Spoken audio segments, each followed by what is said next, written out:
Ok.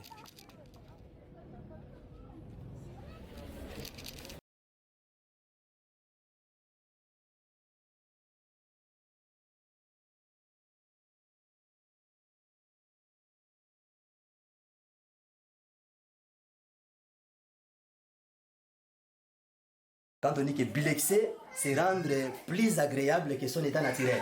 Hein? Au lieu de laisser cela comme ça, mais on a essayé un peu de bilexer la pièce, bilexer l'animal pour lui donner un peu de beauté supérieure par rapport à sa beauté initiale.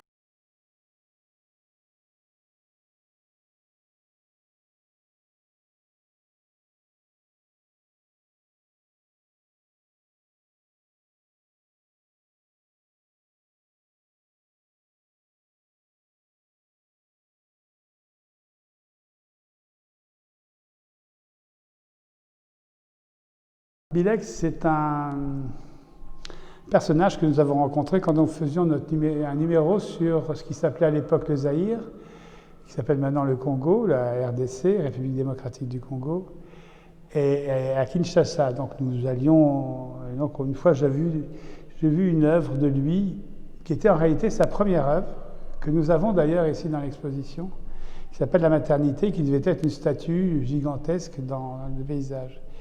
Et la détermination de notre cher Poumé à exister comme inventeur d'un monde nouveau nous avait beaucoup plu. Voilà. Tout le monde avait été séduit par cette espèce d'œuvre un peu atypique qui renvoie bien entendu au travail des artistes singuliers qui ne rentrent pas dans une histoire de l'art occidentale, mais qui sont dans une histoire de l'art qui s'est imposé petit à petit, qui est l'art populaire, qui est l'art singulier, qui est l'art brut, qui est l'art tout ce qu'on veut. Et effectivement, c'est un personnage qui est un personnage un peu illuminé, qui est un petit peu ce qui nous avait intéressé avec son univers. Et je pense que cette exposition le montre bien. Poumé fait partie des gens qui rêvent le monde de demain, le monde d'aujourd'hui, le monde de tout le temps, et que ce qui nous intéresse dans le fameux ministère de Godin, c'est qu'à un moment donné, il y a des gens qui ont voulu rêver à un monde et qui l'ont fabriqué.